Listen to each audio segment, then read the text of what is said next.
Jesus, amigo dileto, irmão, amoroso e protetor. Oramos a Ti, buscando sempre o Seu conforto, a Sua luz e os Seus ensinamentos para podermos trilhar os caminhos de nossa existência. Pedimos, Jesus, luz para o momento de agora, em que nos colocamos no coletivo para conversarmos algo que muito nos faz compreendermos a misericórdia divina e o saber do Pai de nossa capacidade de irmos muito além de uma única existência. Por isso, Jesus, que nós, como uma teia firme, possamos neste estudo, neste bate-papo, neste aprendizado coletivo, extrairmos o melhor de cada um de nós. Fique conosco, Jesus, agora e sempre, assim seja. Boa noite a todos. Bem, hoje nós vamos falar um tema muito interessante. E este tema é o respeito ao livre-arbítrio. Primeiro, só neste tema, poderíamos fazer 1000 bate-papos. Primeiro, para falar sobre respeito. Segundo, para falar sobre liberdade. Terceiro, para falar sobre arbítrio. E ainda mais com tudo isso junto. Acho que nós temos um prato feito para uma boa conversa essa noite. Bem, eu gostaria que cada um de vocês pudesse, em um minutinho, só um minuto, pensar o que é para vocês respeito. O que vocês consideram uma atitude respeitosa na vida de vocês? Só uma atitude.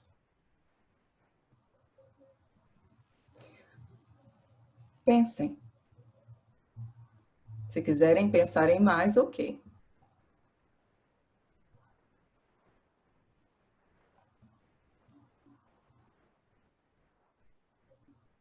Pensaram? Minha segunda pergunta é: daquilo que vocês pensaram, que compreendem como uma atitude respeitosa, uma atitude que descreveria para vocês o que vocês entendem sobre respeito, se em algum momento na vida de vocês, vocês agiram contrária a ela.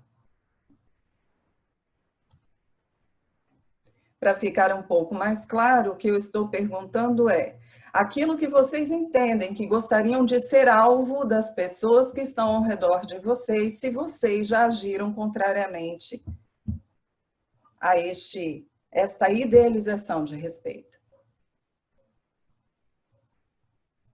Alguns de vocês podem até dizer que, graças a Deus, não.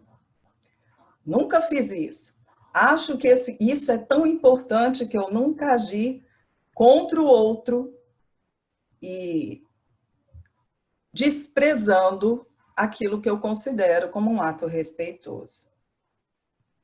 Ok. Se assim é, Eu gostaria de saber de vocês se no momento em que vocês se viram à mercê ou à frente da possibilidade de descumprir este ato respeitoso, que vocês se frearam para não realizá-lo, se vocês pensarem em fazer diferente. Ou seja, no momento em que vocês estavam à mercê de talvez desrespeitar as suas crenças em relação ao respeito ao próximo, existia um pensamento rápido, um sentimento, uma emoção que fazia com que vocês tivessem um pé para descumprir.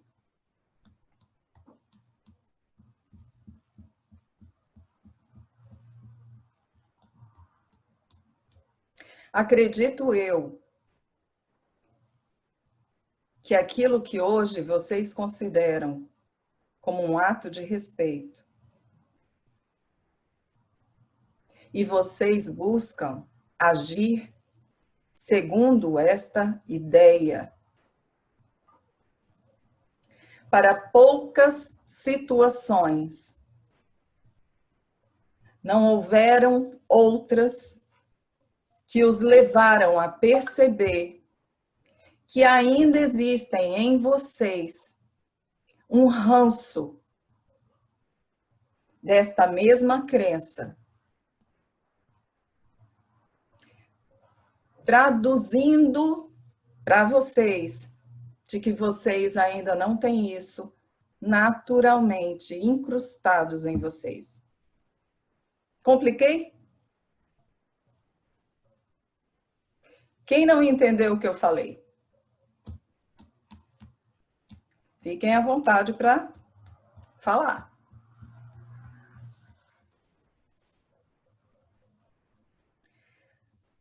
Quando nós falamos sobre... Aproveitar que você perguntou, quando vocês forem, alguém perguntar, escreve no chat, não levanta a mão, porque não dá para ver todo mundo ao mesmo tempo. A Patrícia falou que não entendeu. Nem o Wesley. Nem o Wesley. Por que eu dei o tempo para vocês falarem? Porque o que eu acabei de falar é uma coisa que existe todos os dias na nossa vida, mas que nem sempre nós percebemos. Então, eu vou explicar agora de uma forma muito simples. Prestem atenção. Eu acredito que eu não devo desrespeitar os mais velhos. Tudo bem? Acho que isso é uma crença para todo mundo. Todos nós entendemos que não devemos respeitar aqueles que são mais velhos que nós. Não é verdade? Bem, mas quando uma pessoa mais velha que nós age de uma forma que nos agride, qual é a reação que nós temos? A primeira reação, na grande maioria, é a gente querer responder de uma forma desrespeitosa.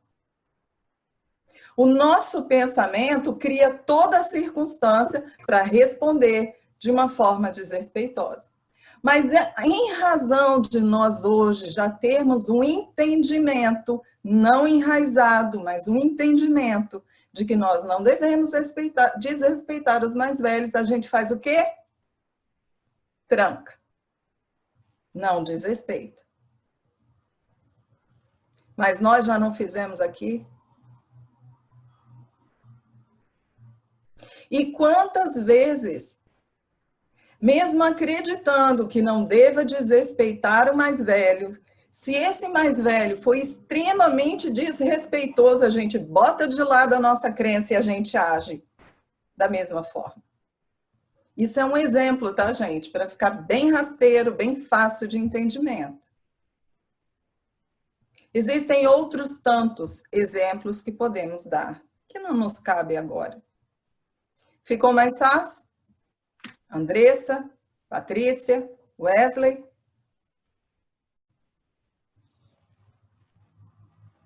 O que nós estamos tentando colocar aqui, logo no iniciozinho,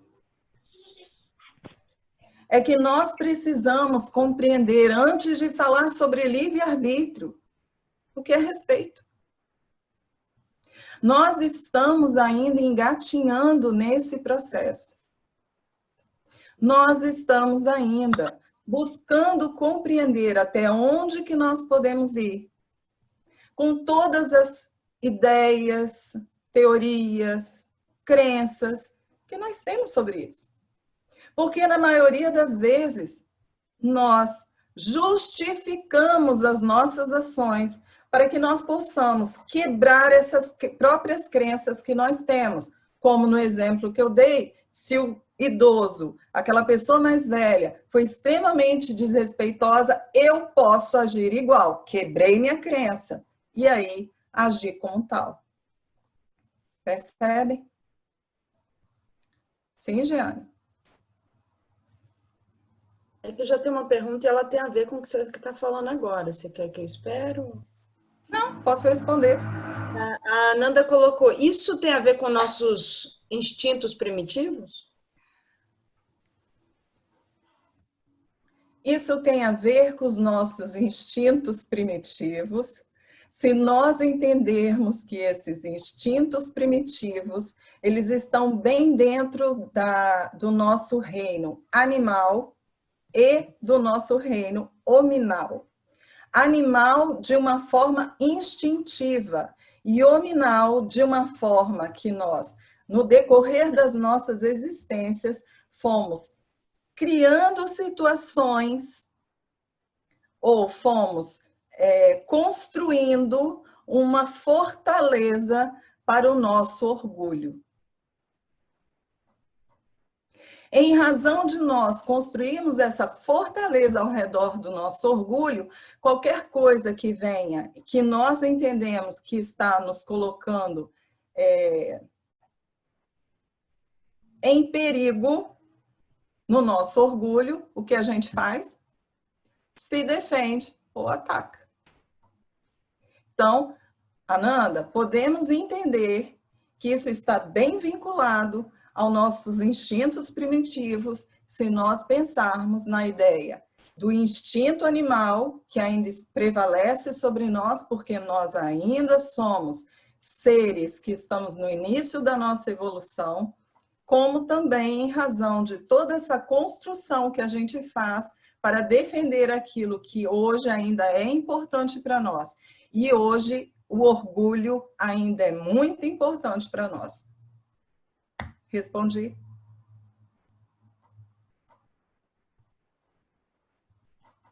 Posso continuar?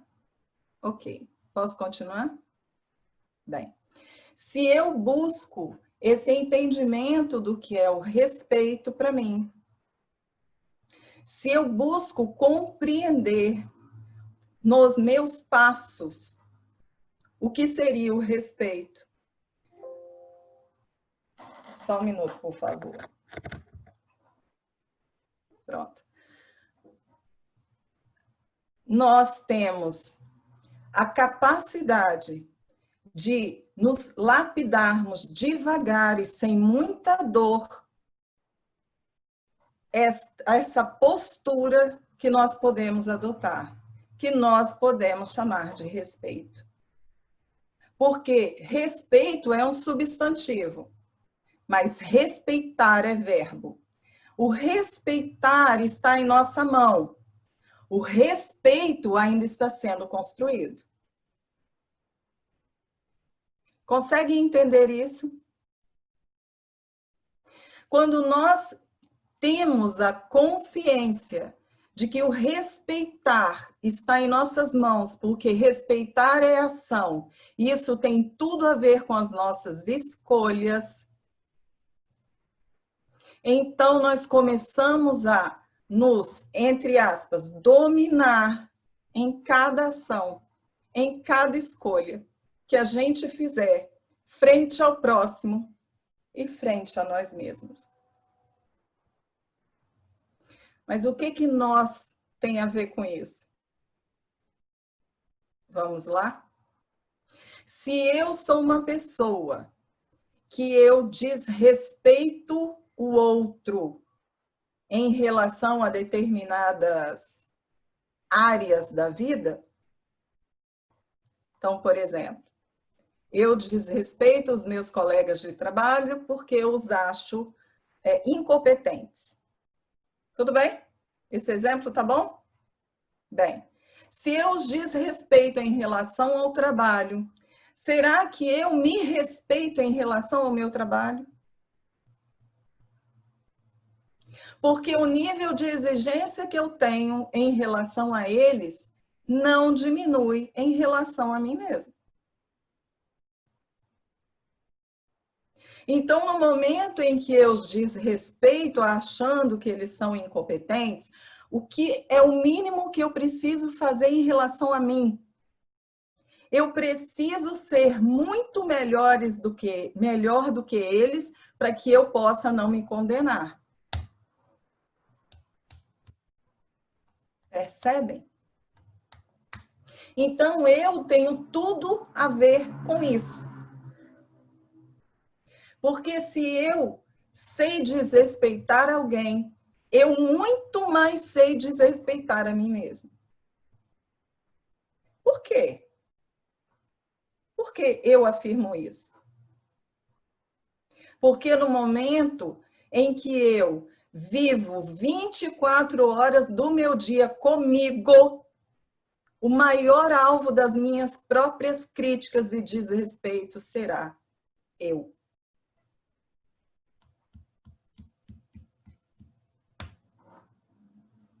Os outros eu só vejo algumas horas. E nessas algumas horas eu já consigo não agir com respeito.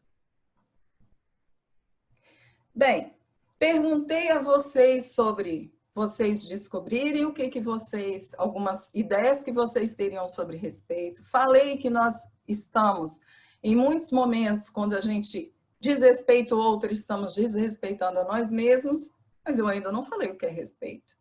Falei?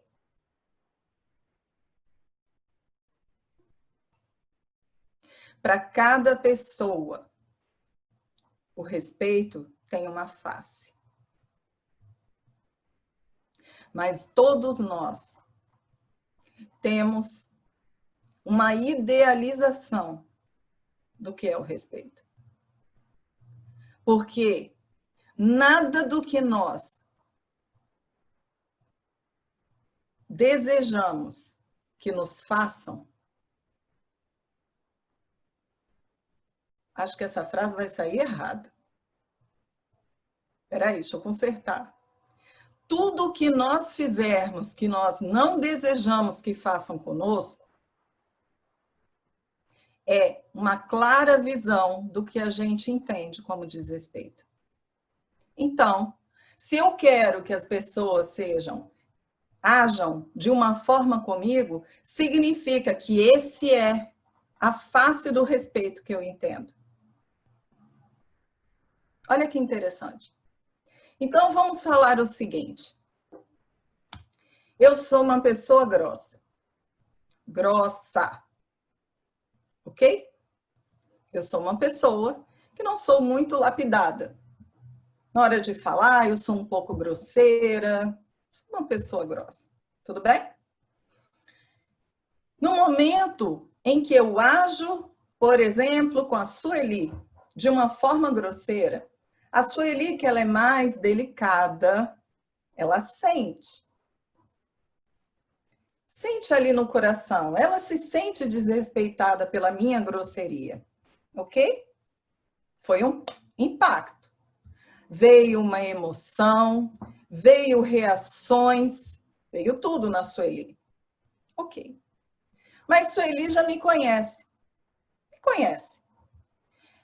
Ela já viu que algumas pessoas agiram comigo da mesma forma que eu ajo e eu agi naturalmente.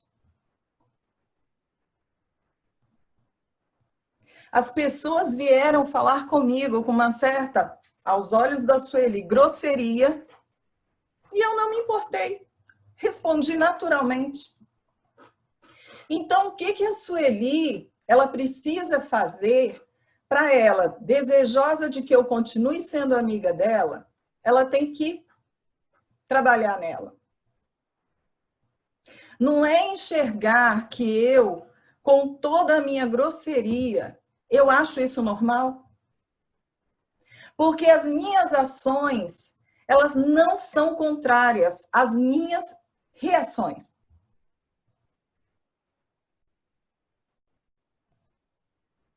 Vocês estão acompanhando meu raciocínio? Por favor, coloquem no chat. Ok? Fabiana? Vamos lá. Prestem a... Fala, Jeane. Isso que eu ia falar, que Fabiana disse que não está acompanhando. Eu vi aqui rapidamente. Fabiana diz que não. Ok. Vamos lá.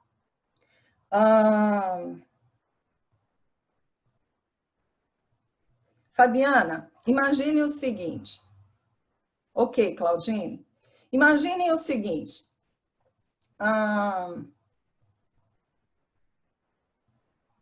Vocês entendem que a franqueza é uma atitude nobre e verdadeira, ok? Então, vocês entendem que uma pessoa franca é que age com a verdade e que deve ser assim. Ou seja, vocês são francas. Tudo bem? Quando vocês agem com franqueza em relação às pessoas, muitas pessoas, elas podem reagir de uma forma não muito boa. Mas, se vocês, a cada vez que um amigo ou um desconhecido, não importa, estiver conversando com vocês e forem francas com vocês, e vocês reagirem com naturalidade, isso significa que esta franqueza de vocês e essa verdade de que a franqueza tem que ser a ação nobre e verdadeira, ela está correta para vocês.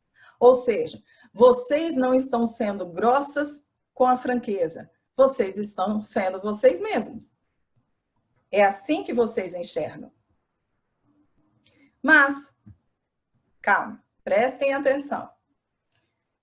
Mas, se de repente vocês falam para todo mundo que tem que ser franco mesmo, que é isso que vocês são, mas a cada vez que alguém chega para vocês e é franco e vocês se rebelam porque não aceitam a verdade do outro, o que está acontecendo? Porque nós não podemos, nós temos que ter uma mão dupla entre uma coisa e outra. Nós temos que ser verdadeiros no nosso falar e no nosso agir. Então, eu ajo e reajo. Se eu ajo e reajo conforme a minha palavra, é quem eu sou. E aí, a Fabiana perguntou, e a dor do outro? Fabiana, eu diria o seguinte, no meu exemplo, meu alvo foi Sueli. Se a Sueli não aguenta a minha grosseria, a Sueli tem todo o direito, livre-arbítrio, de não me ter como amiga. Mas enquanto eu estiver sendo coerente, pelo menos para aqueles que desejam estar ao meu lado e desejarem efetivamente a minha amizade da forma que eu sou, há uma necessidade dessas pessoas enxergarem isso. Mas será que todos nós queremos enxergar essas dificuldades? Essa forma de ser do outro? Respeitá-lo como ele é? Fala, Jeane. Então, tem 4 perguntas. A primeira pergunta já foi um tempinho que ela foi colocada no privado, só que eu não sei como é que você vai encaixar. Eu te mandei ela até aí. Se você consegue encaixar para responder. E tem mais 3 perguntas depois. Ou você quer deixar para responder essa depois? Somos, acaso, vítimas do destino? Temos alguma participação nas calamidades que nos assolam? É ótimo, né? É muito bom quando a gente busca desmistificar algumas verdades que são faladas por aí o tempo inteiro e que a gente vai escutando e vai absorvendo sem muito raciocinar. Quando nós pensamos em ser vítimas do destino, a gente faz o quê? A gente se sente alvo de todas as calamidades do mundo, inclusive das situações que nós estamos vivendo e que nós não temos condição nenhuma de alterar. Sabe aquele exemplo que de vez em quando a gente escuta alguém falando, caí de paraquedas dentro daquela família, não sei como eu sou diferente de todo mundo. Não tem? Nossa, quer vítima maior do que essa? Caiu numa família que você não entende, que você não se inclui. Primeiro, o que é vítima? Segundo, o que é destino? Minha primeira resposta, o destino somos nós que criamos. Ou seja, se eu sou vítima do destino, eu sou vítima da minha construção. Se eu sou vítima da minha construção, significa que o meu algoz sou eu. E se eu acreditar que eu sou vítima de um algoz, e este algoz sou eu não faço as pazes comigo. Eu não consigo aplicar o auto-perdão. E aí, como a gente gosta muito de brincar, eu fico de mal de mim. E imaginem vocês ficarem de mal 24 horas do dia com alguém que te acompanha 24 horas por dia. Quando a gente está irritado com alguém, a gente não aguenta ficar 5 minutos com esse alguém do nosso lado. Imaginem vocês ficarem irritados com uma pessoa que você obrigatoriamente tem que aguentar 24 horas do seu dia. E é 24 horas mesmo, gente. Porque enquanto vocês estão acordados e enquanto vocês estão dormindo, vocês têm que se aguentar. Já imaginaram isso? Então, quando nós colocamos que há a possibilidade de nós sermos vítimas do destino, nós estamos dizendo que nós, primeiro, nós temos um algoz, esse algoz somos nós não gostamos de algozes, então nós deixamos de gostar de nós mesmos, e se eu sou vítima, o tempo inteiro eu estou me massacrando. Quem merece isso?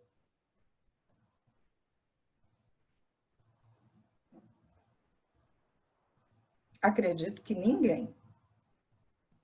Mas se nós continuarmos a acreditar nisso, então significa que nós vamos sofrer. Por quê? Porque nós mesmos construiremos a dor dos nossos dias. Se assistiram a palestra sobre sofrimento, então vocês imaginam que esta situação pode ser modificada. Temos alguma participação nas calamidades que nos assolam? Claro que temos. Que participação? Brincando, nascemos. Só isso já nos faz participar das calamidades. Mas o que é uma calamidade? Porque muitas vezes, se pensarmos naquelas calamidades como situações de reflexos da natureza, então, terremotos, maremotos, essas coisas todas, então, eu diria para você que, como não existe acaso, se você está em determinado local que foi submetido a uma calamidade natural, então significa que essa experiência para você é extremamente importante e que possivelmente para você essa experiência te fará enxergar-se de uma forma muito diferente da que você se enxergava antes. Não entendi. Ok. Muitas vezes, nós, quando estamos fazendo a nossa programação de vida, nós pedimos para sofrer acidentes. Acreditam nisso? E pedimos porque nós achamos que somos merecedores de punição. Porque se nós fazemos tantas coisas erradas, somos meninos feios, então devemos ser punidos. Só que esse entendimento ele está incorreto. Por que ele está incorreto? Porque nós não somos meninos feios, nós somos só meninos ignorantes. E o Pai não nos quer punir, ele quer nos ensinar.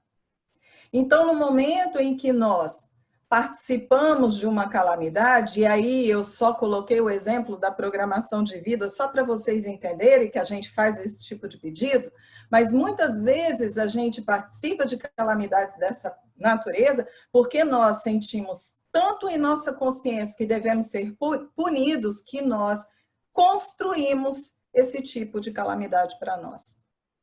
E nós só nos sentiremos efetivamente quitados nesses débitos que acreditamos ter, se nós participarmos de algo assim. Fala, Jeane. Tem mais duas perguntas, mas antes, eu acho que ainda tem uma outra coisa com relação a essa questão da nossa responsabilidade sobre as calamidades, que é o fato de enxergá-las como calamidades. Sim. Porque nem sempre é para todo mundo, e o fato de eu enxergar como uma calamidade me coloca participante do processo. Muito bem. Que foi quando eu perguntei o que era calamidade. Muito bom. Jeane está atenta. Vamos lá, tinham 3, mas uma pessoa desistiu. Na verdade, agora tem 3 de novo, porque tem outra pergunta. Pode fazer? Pode. Então, vamos lá. Tem uma da Denise que não está bem como pergunta, mas eu vou transformar em pergunta. Então, a maneira que se fala é um divisor entre franqueza e grosseria? A maneira que se fala é educação. A maneira que nós falamos ela está diretamente relacionada com a educação que você tem. E educação que eu estou dizendo aqui seria a forma que nós fomos ensinados a agir. Porque se eu venho de uma família de italianos, como é que a gente fala? Com as mãos, alto, não é assim? Ou eu estou enganado? Já mudou? Não, né? Aquela forma do japonês, que eles falam baixinho, né? Sempre com muita referência. Isso tudo não é uma educação? As pessoas não foram educadas para agir dessa forma? Então, a maneira que se fala tem a ver muito mais com você ter sido educado assim, primeiramente, para quem ainda está num processo de lapidação de si mesmo. Porque para aqueles que já aprenderam, aí eu digo espiritualmente falando, para aqueles que já aprenderam, espiritualmente falando, que o respeito também está na forma de você falar. Você pode ser educado nessa sua existência, no meio de uma família de italianos, que você vai falar baixo. Baixo que eu falo, gente, é só no sentido, não estou falando que falar alto é falta de educação, mas no sentido de que você vai estar muito mais pautado da forma de falar com as pessoas. Então, o que seria um divisor entre franqueza e grosseria? O olhar do outro. Esse é o divisor. Como a sociedade encara a sua forma de agir. Esse é o divisor. Porque se a sociedade entende que, por exemplo, vamos voltar lá no japonês, se a sociedade japonesa entende que você tem que ser sempre falar baixo, que isso é uma forma de educação, qualquer pessoa que seja muito espalhafatosa para eles, isso é estranho.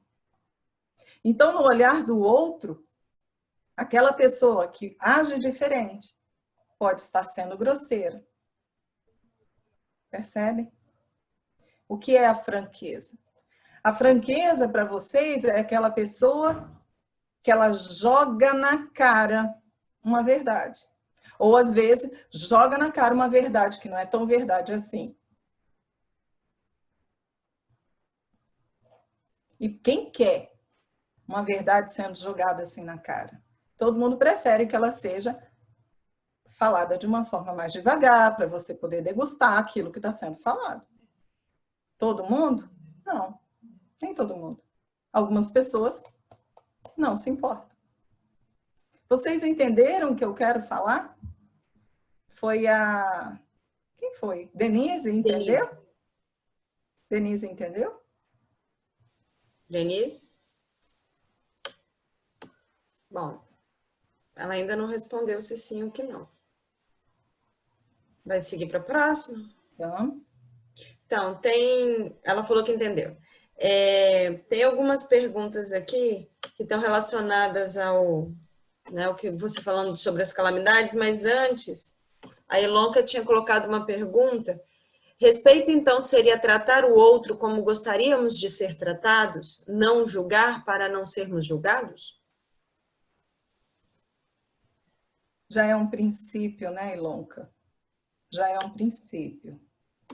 Porque quando nós começamos, e esse é o grande tema da nossa palestra de hoje, quando nós começamos a colocar para o outro aquilo que a gente gostaria de receber, efetivamente, nós estamos no alto grau do respeito, desculpem, no alto grau do respeito, e nós estamos no alto grau da aplicação do nosso livre-arbítrio. Então, se nós não julgamos o outro pelas suas ações, não julgamos o outro por si só, mas nós podemos analisar as ações do outro em relação a você mesmo, aí você está num processo de respeito a si e ao outro. Porque nós temos a mania de confundirmos as coisas. Nós temos a mania de confundir a pessoa e a sua ação.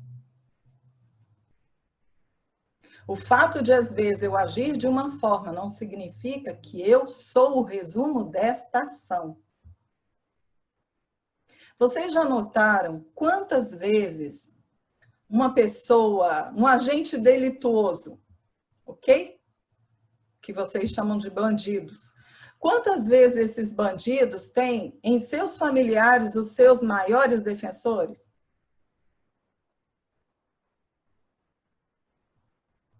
Por que será? Na maioria das vezes é porque o tal bandido, que por ter agido ilicitamente, vai precisar ser julgado e talvez condenado, mas este bandido, ele pode ser um bandido numa área da vida e pode ser um filho maravilhoso, um marido maravilhoso, um pai maravilhoso.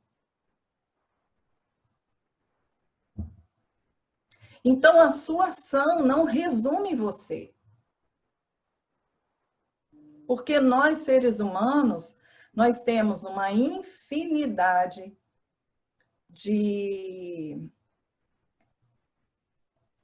Qual é a palavra correta?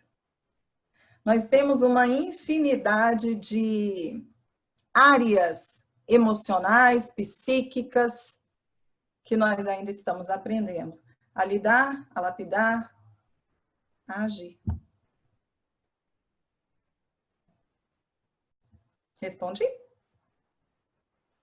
Vamos lá? Giane? Calma aí, nós temos mais umas 5 perguntas aqui, peraí. E eu vou tentar colocar o meu assunto nelas, porque, né, senão eu não vou falar. Porque, e aí o problema é que às vezes elas estão sobre coisas que você já falou e deixou só aqui. Próxima pergunta é da Nanda. Quando você falou da questão das calamidades, né, de um acidente que é pedido, ela colocou o seguinte: esse pedido de acidente não poderia ser um alerta, um aviso para nos avisar que estamos indo pelo caminho errado e voltarmos ao caminho correto?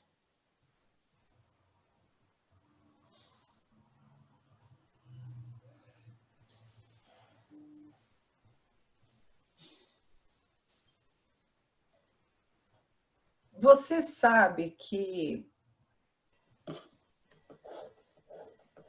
o que eu não entendi na pergunta da Ananda, e aí você pode me ajudar, porque talvez eu, como vocês dizem, estou comendo mosca, mas eu não entendi o que seria esse pedido de acidente.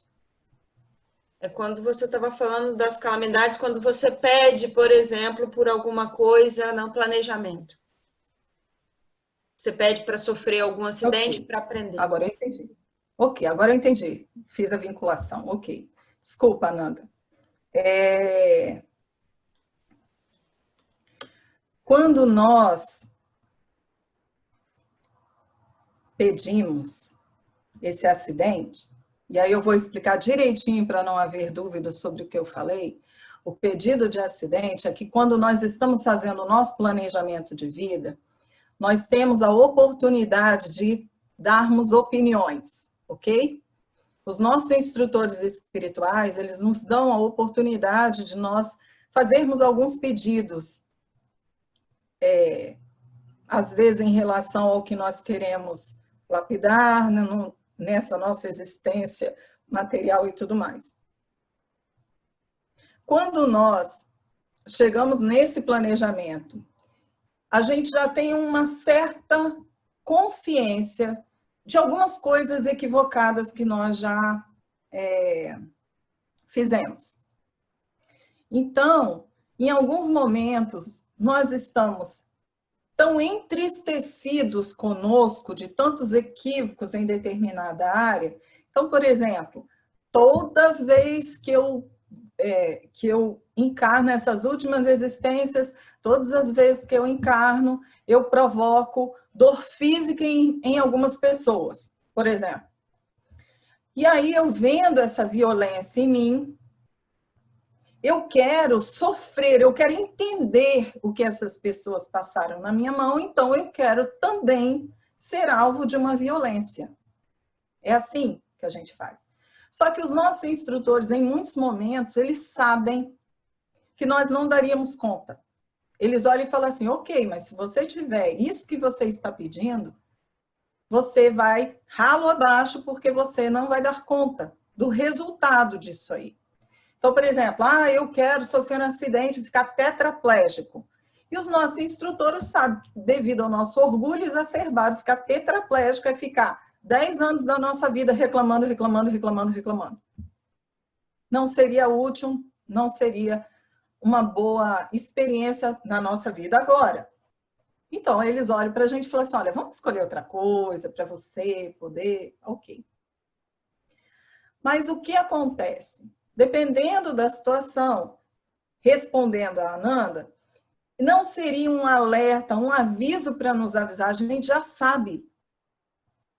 Só que quando nós voltamos na matéria, a gente não quer passar. Porque a gente, entre aspas, não se lembra do que fez, porque a gente quer acreditar que nós somos vítimas, nós não queremos passar por isso. Então, às vezes, inconscientemente, nós buscamos uma determinada experiência que nos fará nos sentir quitados. Mas, ainda assim, não preparados para poder vivenciar essa experiência.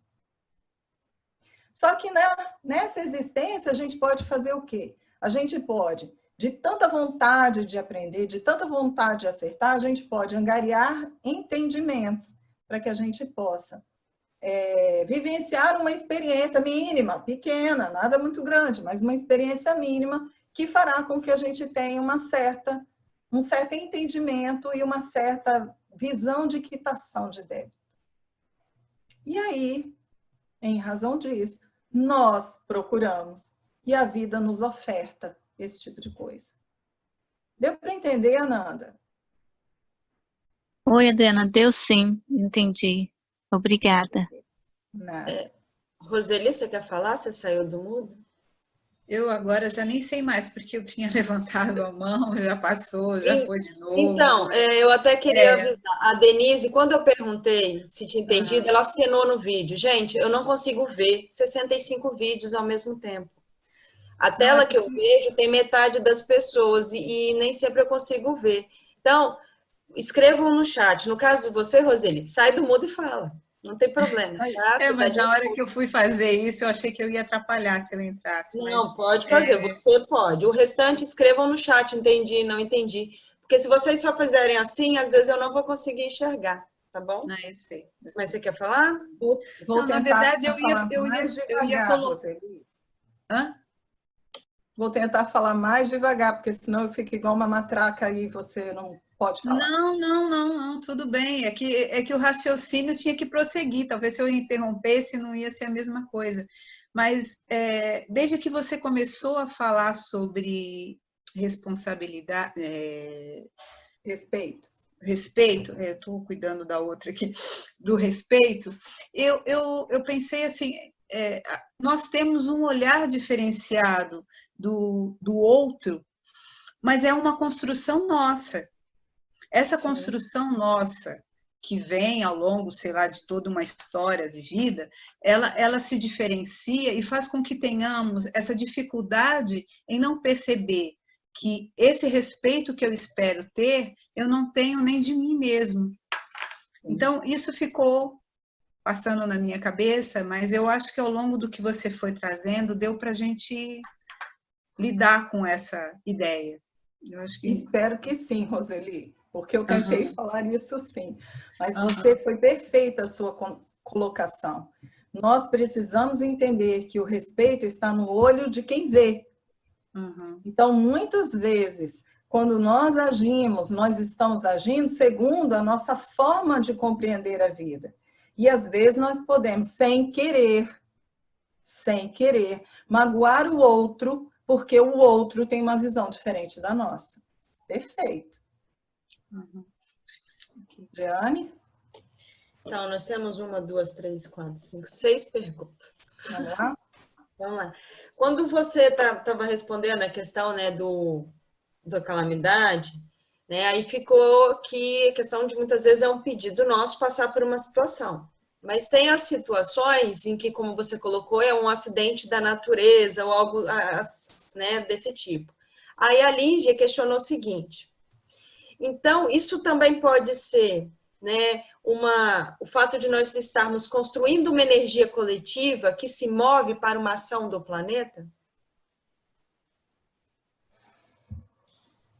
Cada um de nós é um mundo. Um mundo que faz grande diferença na nossa própria vida e na vida daqueles que estão ao nosso redor.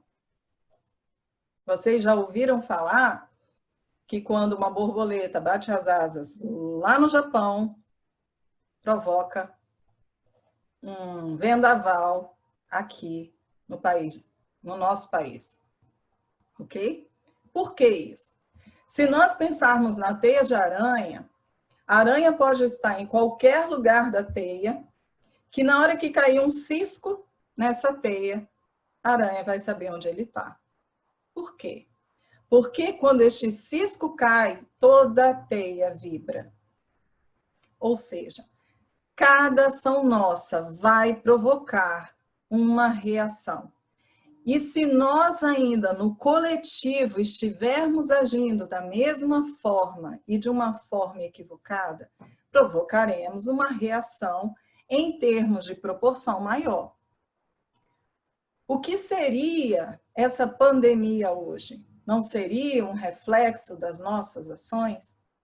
Não seria um reflexo de toda a humanidade agindo como está agindo?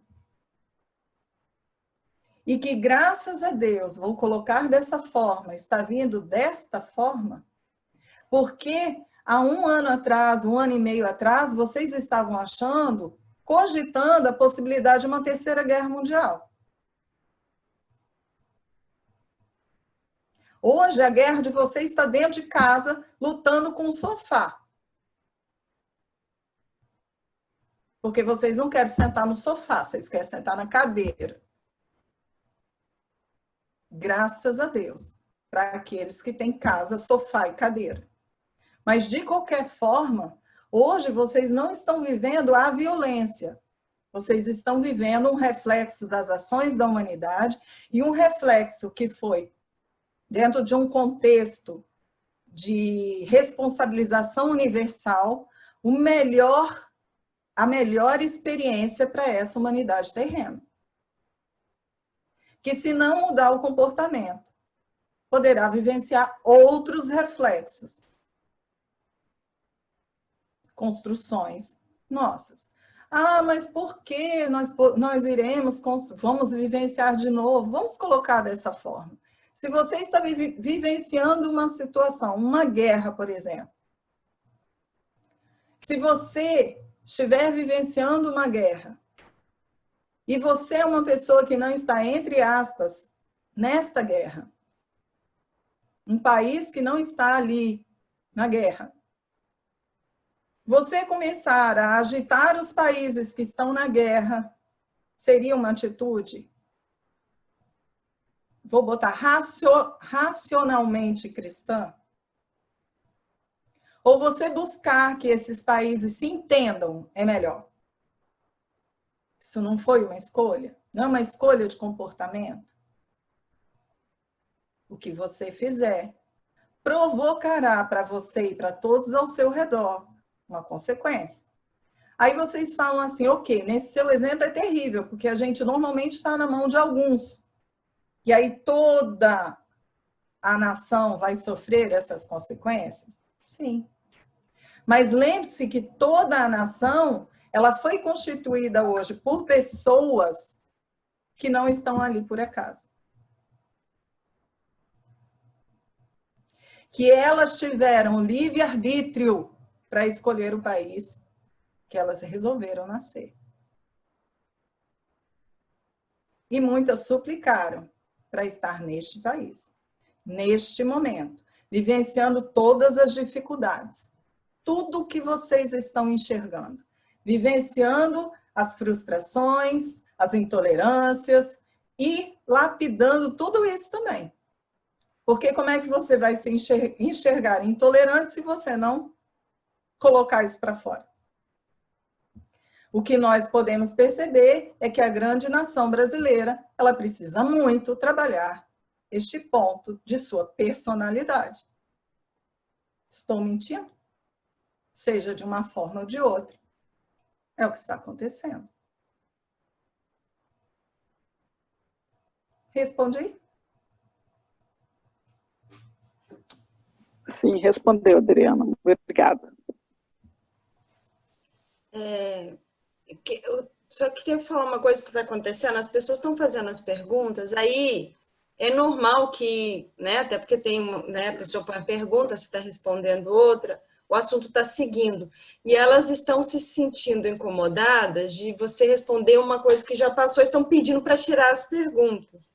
Né? Então, eu queria falar o seguinte, só realmente digam que não querem perguntar se vocês tiverem sido respondidas. O palestrante vai voltar se for necessário.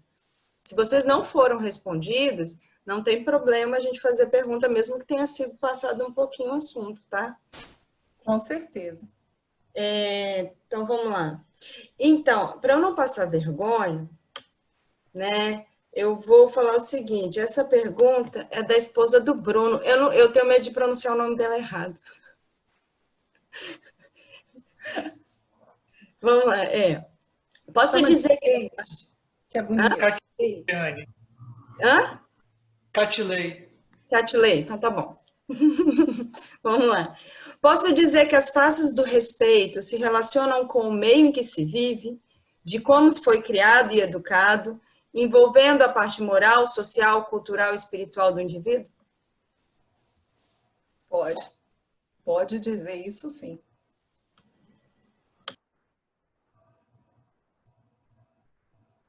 Preciso responder mais? Preciso? Catilei, preciso? Fala. Precisa não, tudo certo. Não, eu só estou falando isso porque eu já falei lá para trás. E como você perguntou, só estou perguntando. Mas eu acho que ficou um pouquinho... eu respondi um pouquinho lá atrás sobre isso.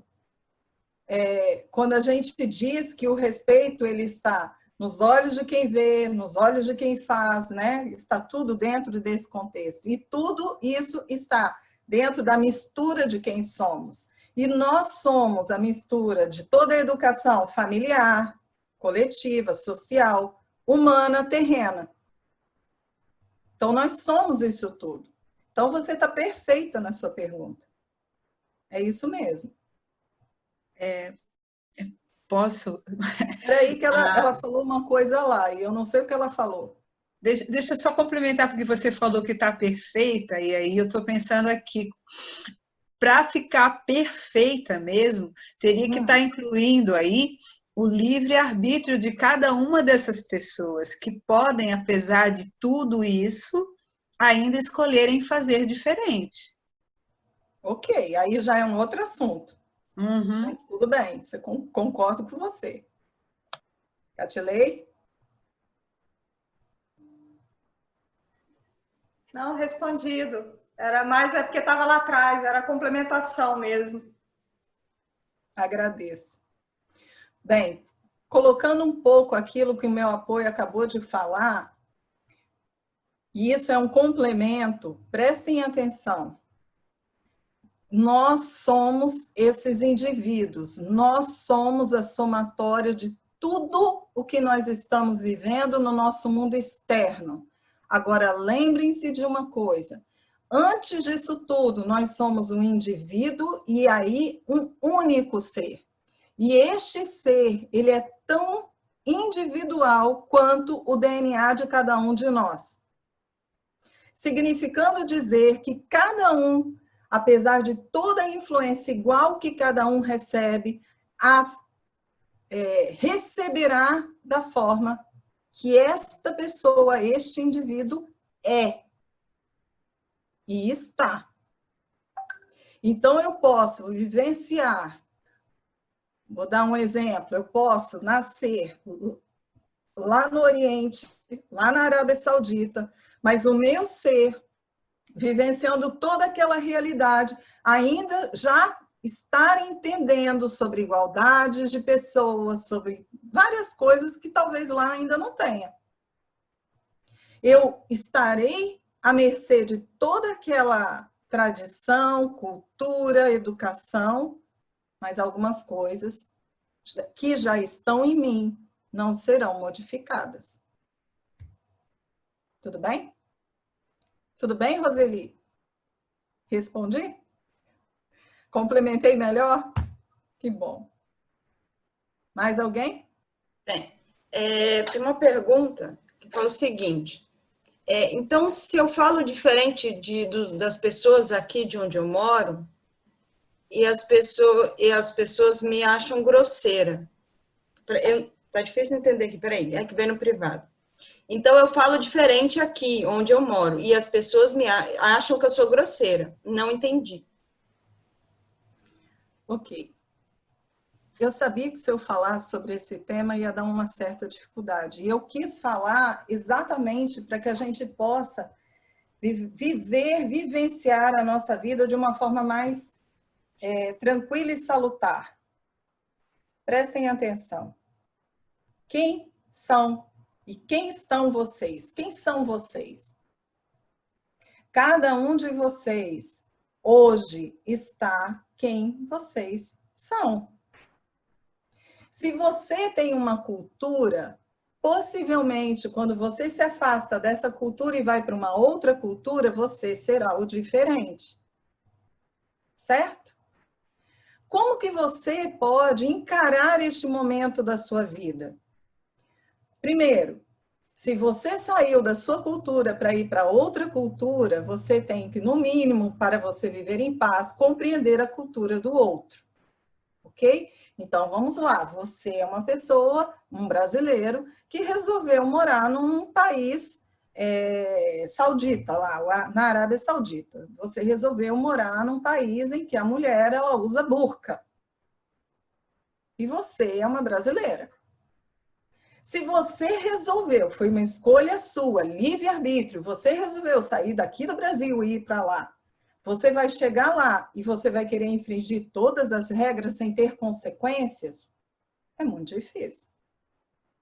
Você vai ser punida em termos de lei, porque se lá a lei diz, e se você descumpre, você está cometendo uma infração. Então, haverá uma sanção.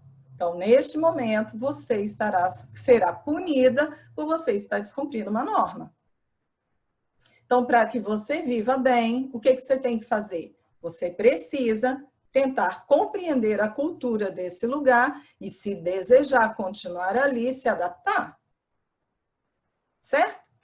Mas você tem dificuldade. No momento em que você tem dificuldade, você está demonstrando para você que as duas culturas, ou seja, você indivíduo com uma outra cultura diferente de você, vocês têm bases diferentes. Como que você vai sair se massacrando? Olha o respeito de novo. Como você vai sair se massacrando porque você está tendo dificuldade de adaptar-se? Na maioria das vezes, a pessoa que mais se massacra é aquela que mais se esforça para tentar se adaptar. Porque aqueles que não estão nem aí vão resolver a situação das consequências depois. Mas quem quer se adaptar, quem quer compreender o processo, normalmente aplica-se a sanção do sofrimento com mais retidão.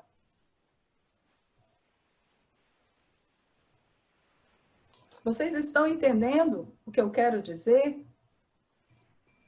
Então, nesse momento, quando nós pensamos na ideia de que eu posso ter dificuldade, eu estou numa cultura, vou para outra, tudo o que eu vivenciar nesse processo vão ser consequências do meu livre-arbítrio, da minha escolha. Eu quis ir para lá. Eu precisei agir dessa forma para ir para lá. Se eu precisei e eu aceitei essa situação para que eu possa me enxergar melhor como pessoa, como indivíduo, me adaptar e ser feliz, eu preciso compreender tudo o que eu estou vivendo. Senão, vou ficar todo o resto da minha vida nessa outra cultura sofrendo. É isso que vocês querem? Tudo em consequência do livre-arbítrio de vocês, da livre escolha que vocês tiveram. Porque mesmo que você diga que foi obrigado a ir, ainda assim, você fez porque quis. Jeane? Como eu disse, algumas pessoas, né, tiraram as perguntas, mas tem algumas perguntas, mesmo essas pessoas falarem que entenderam, que eu acho que talvez seja válido fazer assim mesmo. Pode ser? Uhum. Então tá. Então a Fabiana colocou o seguinte: quando você fala que as pessoas não julgam para não serem julgadas, não existe esse raciocínio. Eu não julgar para não ser julgada. Ninguém lembra disso na hora do julgamento. Isso é ótimo. Muito bom, Fabiana.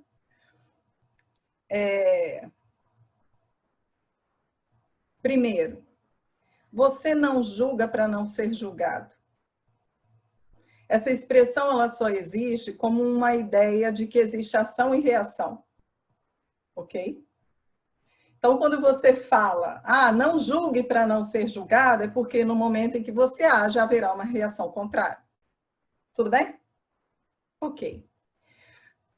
A ideia, o cerne dessa questão é a ideia de que, no momento em que você julga alguém, você está julgando o que neste alguém? Porque se você está julgando a outra pessoa, significa que para você, você sempre é o alvo do seu julgamento. Você. Então, eu julgo a Sueli sempre quando ela faz alguma coisa. Estou julgando a Sueli. Então, quando eu faço alguma coisa, eu não vou julgar as minhas ações, eu vou julgar a mim mesma. Olha que processo interessante. Então, se eu disser, não julgue para não ser julgado, perceba a forma que você está jogando para fora aquilo que você pensa, age e enxerga, porque da mesma forma você vai jogar para dentro. Se eu acho a Sueli muito... vamos usar a expressão do franca. Se eu acho a Sueli muito franca, Eu tenho que começar a olhar para mim e perceber, meu Deus, será que eu também não estou sendo? Porque isso é, sim, uma lei de reflexo. É um reflexo. Tudo que normalmente eu julgo no outro e me incomoda muito no outro, é porque eu tenho em mim. Mesmo que eu não esteja agindo conforme, eu ainda tenho. Eu só estou fazendo aquilo que eu falei lá no início da palestra. Eu só estou o quê? Me freando para que eu não faça. Porque eu entendo hoje que eu não devo fazer, mas não significa que eu não tenho em mim. Então, essa expressão não julgue para não ser julgado é principalmente para nós mesmos. Porque da forma que eu jogar para fora, é a forma que eu vou jogar para dentro. Ok? O que mais que tinha na sua... Não, é que ela disse que na hora, a pessoa não raciocina nisso na hora que está julgando. Não, com certeza não. Mas eu vou só tirar um pouquinho desse peso que você colocou na sua expressão, porque não é mais assim, tá? Como assim? Porque hoje vocês que estão aqui já estão num processo de lapidação que dá a vocês condições de flagrarem-se no julgamento e interrompê-lo ou raciociná-lo a ponto até de vocês se retratarem no julgamento que vocês estão fazendo. Mesmo que seja um julgamento, desculpem a expressão, vomitado, ou seja, aquele que a pessoa agiu e você reagiu com um julgamento imediato, na segunda fase, que é a fase do seu raciocínio, você olha e fala, nossa Senhora do céu, não podia ter feito isso, a pessoa ela agiu dessa forma, verdadeiramente eu acho que eu agiria igual. Então você pode, na hora que está julgando, você pode até não raciocinar. Mas se você estiver atenta, você pode fazer o seu processo de não julgamento. E eu sei, Fabiana, que você tem essa capacidade. Então, não coloque dessa forma mais para as pessoas não acharem que você não sabe fazer isso. Puxão de orelha. Vamos lá. Então, as perguntas já foram encerradas. Nós temos 7 perguntas ainda. Então, vamos lá, rapidamente. Vamos lá. Veio uma pergunta, né, tá no privado, e ela é interessante porque a gente falou muito de respeito e acabou não falando tanto de livre-arbítrio, e aí seria interessante você conceituar, porque a pergunta é o seguinte, se eu tenho livre-arbítrio, por que eu não posso fazer tudo o que eu quero? Perfeito. Vamos lá. O que é livre-arbítrio? O que é o livre-arbítrio? Porque nem tudo que eu posso fazer, eu devo. Eu posso fazer de tudo. Mas será que eu devo? Uma criança, ela tem, depois que ela ganha mobilidade, que ela já começa a engatinhar, a andar, ela pode fazer muita coisa, concorda? Mas os pais deixam? Por que não deixam? Não deixam porque se sabe, os pais sabem que aquilo ali pode machucar, que pode fazer, provocar algo não tão bom para o seu filho. E nós? Quantas vezes a gente quer muito fazer alguma coisa, mas a gente já tem consciência que não deve fazer. Porque as consequências a gente já enxerga que não serão boas. Vamos fazer uma brincadeira com as mulheres. Aquela história da mulher ficar pipipi, pipipi, pipipi no ouvido do marido. Vamos brincar com as mulheres. A mulher sabe até onde ela pode ir. Porque depois que ela passa da linha da paciência do marido, ela sabe que não vai ficar bom. Concordam?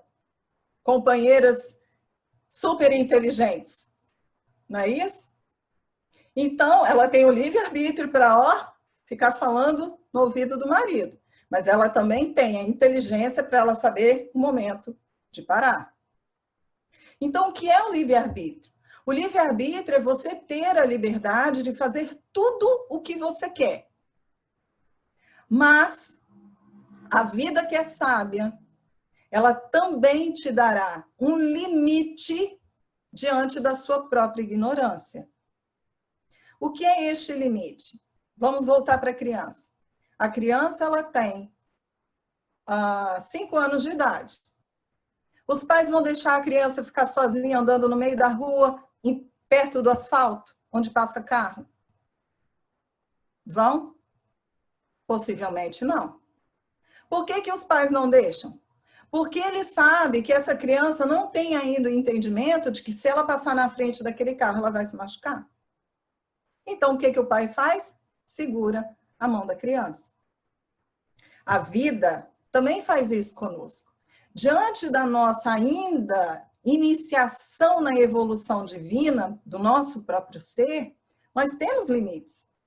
Limites que são pautados no nosso próprio conhecimento. Ou seja, eu cresci até determinado ponto e daqui para cima eu não consigo enxergar mais nada, eu não consigo entender nada. Mesmo que a espiritualidade viesse e falasse sobre tudo do universo, eu não ia compreender. Não está em mim esse conhecimento ainda. Nem a base para eu entender. Então, a vida vai me trazer todo esse conhecimento agora?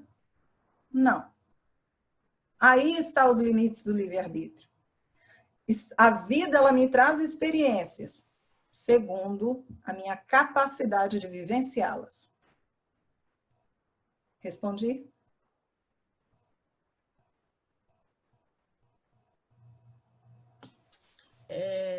Aí, sabiamente, com base no que você disse, né, tanto, só para não errar o nome, tanto o Odilson quanto a Anne colocaram aqui. Tudo me é permitido, mas nem tudo me convém, né? Isso aí. Deixa eu achar aqui. Agora a gente tem a pergunta da Patrícia. Você colocou, né, a questão do respeito, né, que o respeito está nos olhos de quem vê, né, nos ouvidos de quem ouve. Então, aí veio a pergunta. E como eu consigo ser respeitada, então? Haja conforme. Para que você seja respeitado, você precisa agir conforme o respeito que você quer angariar. Mas espera aí, eu tenho um marido que bate em mim, eu tenho um marido que não me respeita, ele age de uma forma violenta no meu psicológico. Como que eu vou agir em relação a isso? Verdadeiramente, com seu livre-arbítrio. Se você tem um marido que faz isso com você, e você continua com ele, você está tendo uma atitude que dá a entender que você quer algo diferente?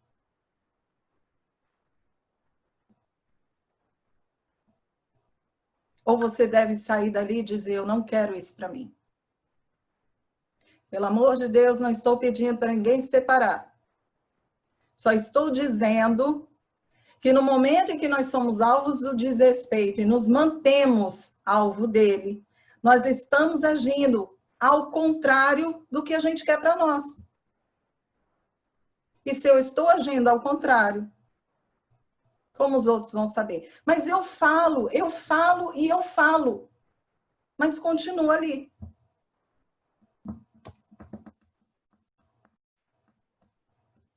Vocês entendem o que eu acabei de dizer? Se você quer ser respeitada, haja como tal. A primeira pessoa que precisa receber o seu respeito é você mesma. E se você não agir com respeito em relação a você, quem é que vai querer agir? Isso é livre-arbítrio. Se você se mantém com essa pessoa, é livre-arbítrio. Mas eu não tenho para onde ir. Tem sim, vai para o meio da rua. Porque isso é uma escolha, gente. Eu sei que é difícil escutar isso. Eu sei que é muito difícil escutar isso. Mas no momento em que você acredita que não tem para onde ir, você continua com uma pessoa que não te respeita,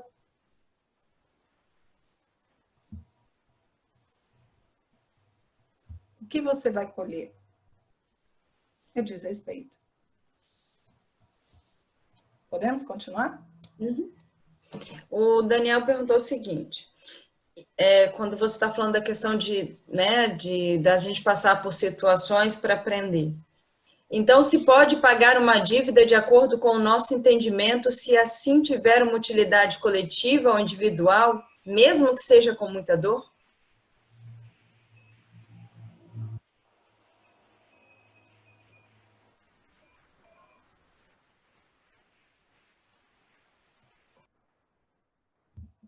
Daniel, quem é o seu juiz? Quem julgará vocês? No momento em que vocês tiverem que se deparar com suas ações, com os reflexos das suas ações.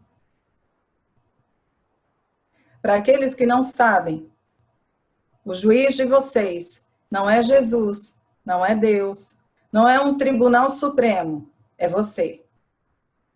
É você consigo mesmo.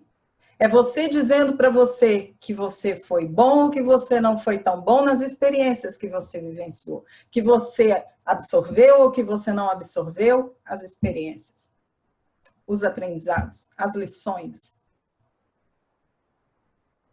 Então, se nós pudermos colocar que a minha concepção, a determinada experiência me faz acreditar que eu quitei a minha dívida, essa experiência, ela vai ser muito proveitosa para mim. O problema, Daniel, é que a gente não consegue enganar a nós mesmos. Ou seja, se eu resolvo suicidar-me para que eu possa pagar os débitos que eu tenho, possivelmente chegarei do outro lado com mais débito. Porque não é assim que funciona. Não sou eu que escolho a experiência dessa forma. Sou eu, inconscientemente, com a vida, promovendo um emaranhado de circunstâncias que me farão compreender que eu quitei meus débitos. É diferente. Respondi, Daniel. Podemos continuar? Podemos, ainda tem 1, 2, 3, 4. Vamos lá. Quando você falou de algumas culturas terem mais educação, e você citou a japonesa, aí veio a pergunta, se a cultura japonesa é tida como tão respeitosa em vários ângulos, por que tem tanto suicídio lá? Eu não coloquei que a cultura japonesa ela tem mais educação. Eu só comentei que na cultura japonesa, melhor, eu só me utilizei de duas culturas que são bastante diferentes no seu comportamento para que vocês pudessem entender o que eu estava dizendo. A cultura japonesa passou por situações muito graves, porque vocês precisam lembrar daquelas concubinas, vocês precisam lembrar do que as mulheres passaram na história, vocês precisam voltar lá para saber. Os japoneses, eles foram bastante... eles massacraram muitos povos ali do Oriente. Então, eu não estou dizendo que a cultura japonesa é mais educada, eu só usei duas questões. Lá existe suicídio... O educada, só para ela não se sentir, educada foi eu falei, né? Na pergunta dela, falou muito mais respeitosa. Ok. Mas, ok. Lá existem muitos suicídios pelo mesmo motivo que existe aqui. Cobrança. O nível de cobrança na cultura japonesa é enorme. E essa cobrança, ela vai para o externo e vai para o interno.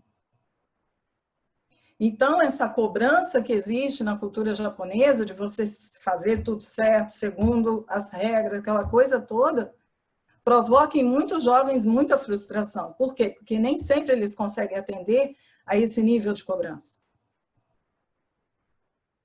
E outras tantas respostas que não me cabe colocar aqui. Espero ter respondido.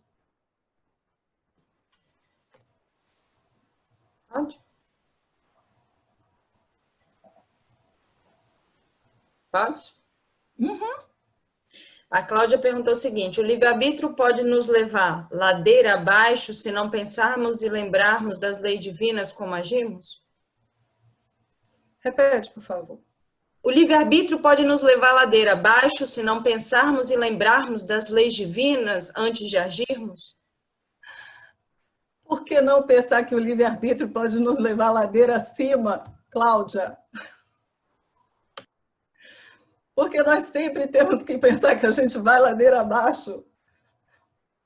Sim, podemos ir ladeira abaixo, sim.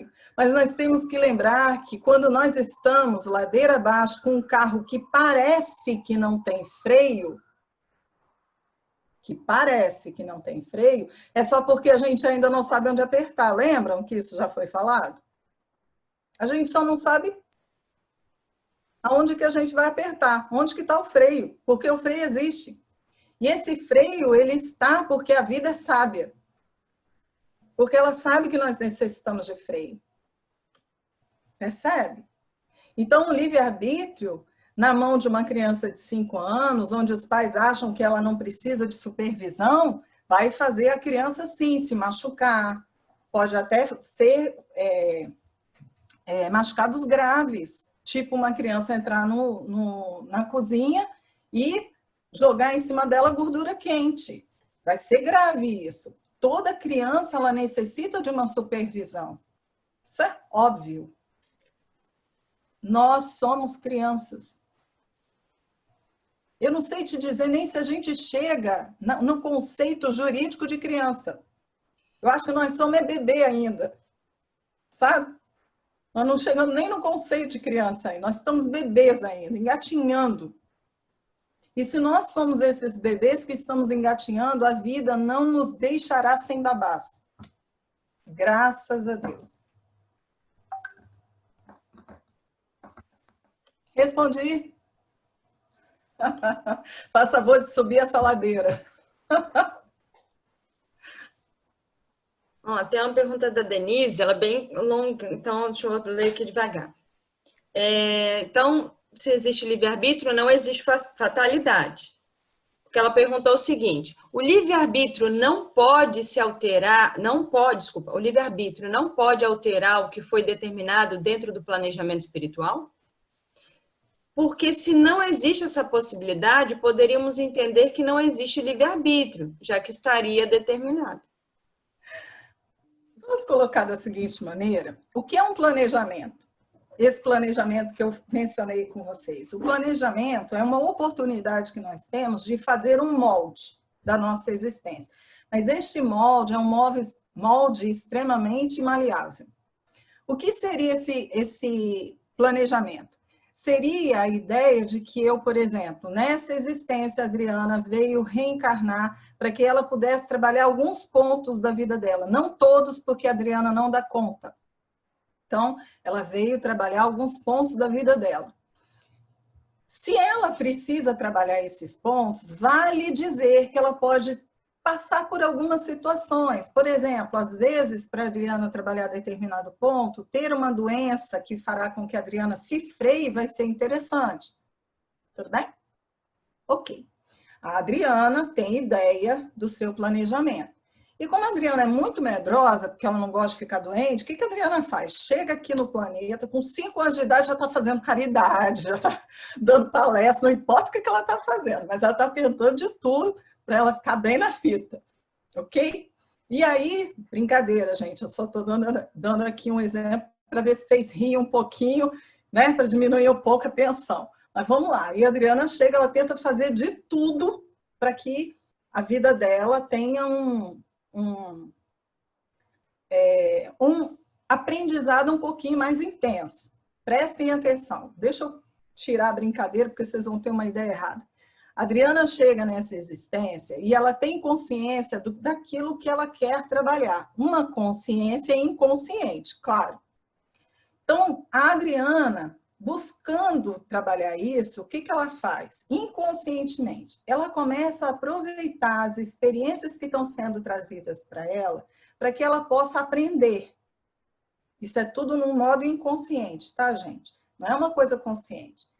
Então, a Adriana vai fazendo o quê? Ela vai buscando, chega uma experiência, ela tenta de todas as formas de raciocínio, o que ela já tem como ferramentas, ela tenta sempre aplicar de uma forma um pouco melhor do que aquele instinto primitivo que a Ananda colocou para nós lá anteriormente. E aí, o que acontece? A Adriana vai aprendendo. Chega uma hora que mais ou menos naquele período que talvez a Adriana ficasse doente, há uma análise, vou botar dessa forma, mas isso é pela vida, gente, tá bom? É pela vida.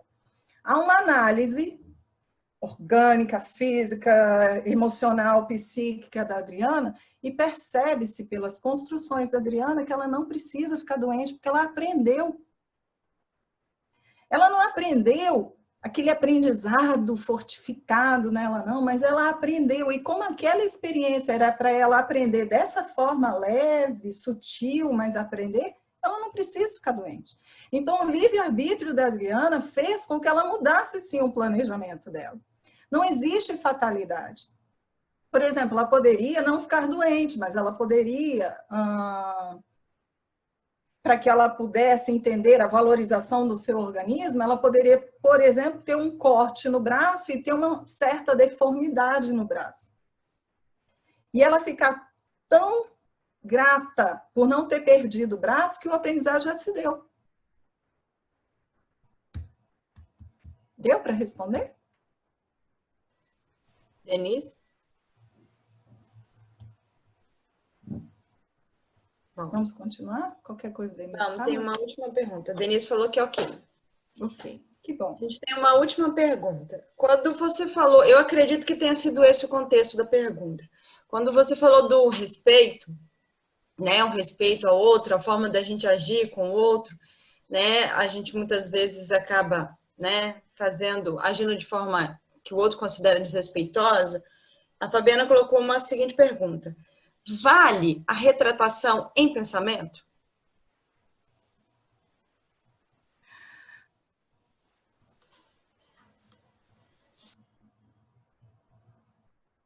Vale qualquer coisa.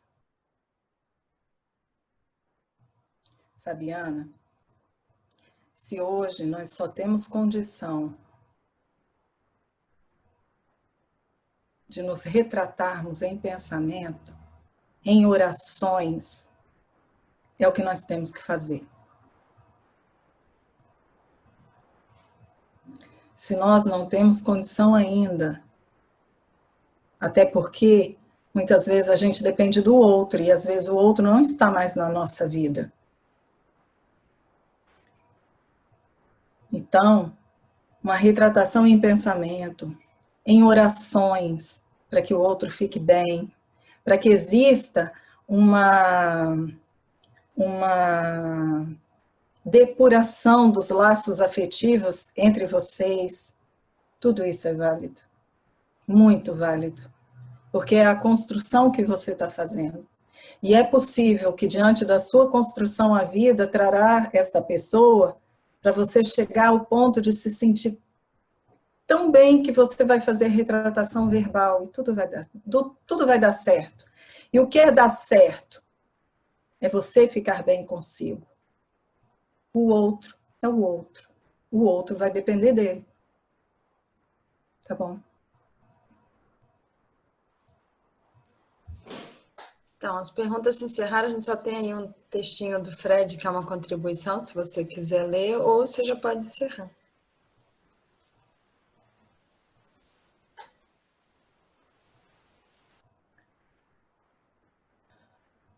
O basta para o nosso resgate é feito por nós mesmos, quanto pelas experiências vividas por nós na caminhada.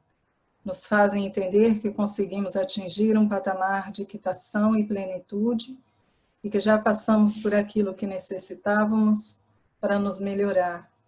E essa ideia de passarmos pelo que necessitamos não necessariamente seria sofrer, mas muitos acreditamos que o sofrer é a única ferramenta para nos melhorarmos. Ainda temos a noção que, cedo ou tarde, o sofrimento entendido traz aprendizado. Depende de cada um o julgamento que fazemos do que é necessário para aprendermos e evoluirmos. De novo, voltamos para como nos tratamos e nos entendemos. Para aqueles que desejarem ler, está no chat. Só um minutinho.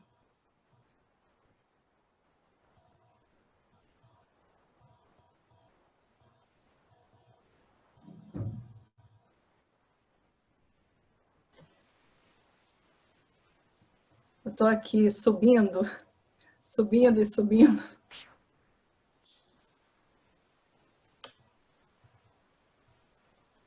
Bem, eu espero, gente, que eu possa ter trazido para vocês, nesse nosso bate-papo, uma visão um pouco diferenciada do que é o respeito ao livre-arbítrio. Na maioria das vezes, nós pensamos, quando lemos um título desse, que nós devemos respeito ao outro, porque se o outro é portador de livre-arbítrio, nós devemos aceitar o outro como ele é. É um fato. Mas nós ainda não estamos neste patamar evolutivo. E nós precisamos, de novo, compreender o que é respeitar. Se eu estou com uma pessoa que não me valoriza, que age com violência contra mim, respeitar essa pessoa muitas vezes é não estar com ela. Então, para cada caso, para cada situação, nós temos que raciociná-la e aplicar os nossos entendimentos em cada uma delas. Eu espero que vocês possam ter compreendido o que é livre-arbítrio.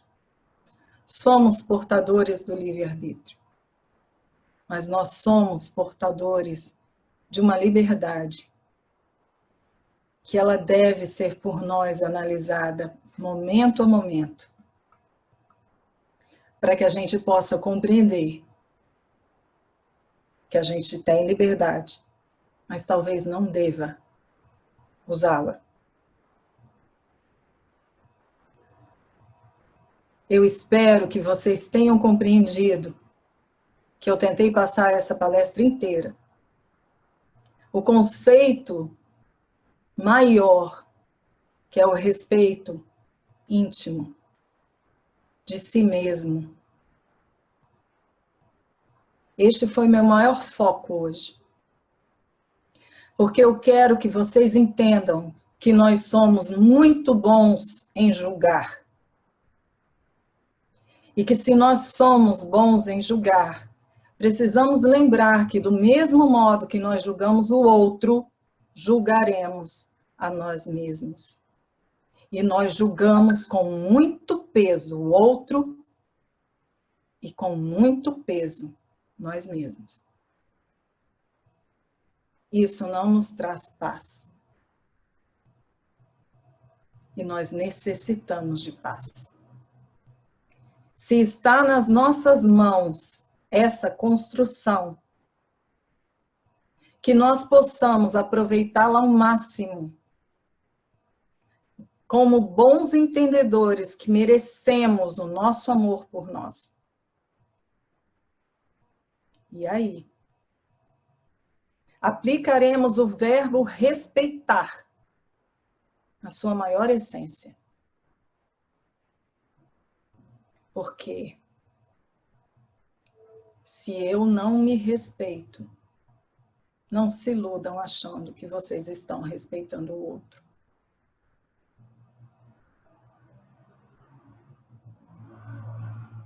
Posso rezar? Só perguntar a todo mundo, tá todo mundo bem?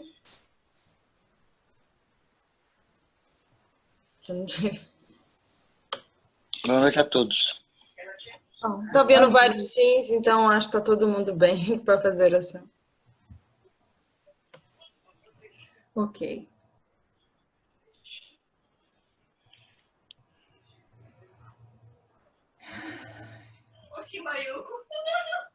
Eu acho que eu quero terminar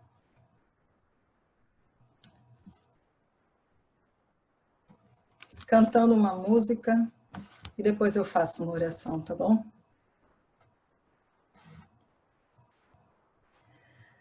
Amado Pai que estás nos céus, eu te agradeço a minha vida, eu me coloco em tuas mãos, porque minha alma anda aflita, vejo crianças que têm fome, já vi milhões de almas perdidas, todos procuram no teu nome a luz da oração bendita.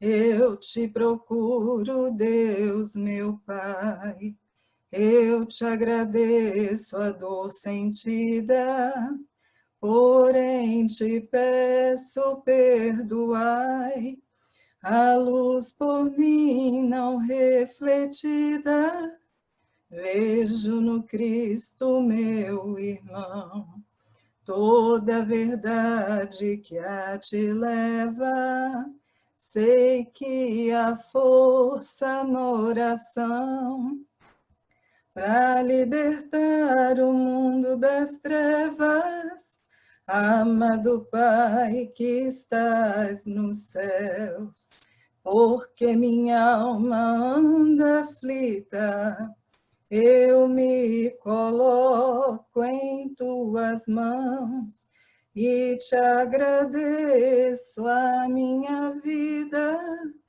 amado Pai que estás nos céus. Entrego-me, Pai, em tuas mãos. Sei que sou portador de livre-arbítrio. Sei que posso muitas coisas, mas compreendo que dentro da sua lei me deu inteligência e discernimento para compreender hoje aquilo que eu posso e o que eu devo fazer. Por isso, Pai, agradeço. Meu coração transborda de gratidão, porque quando aflito estou, me entrego em tuas mãos.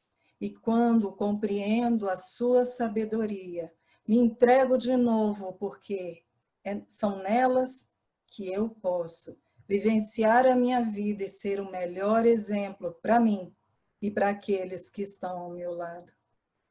Continue conosco, Pai, em todos nós, assim seja.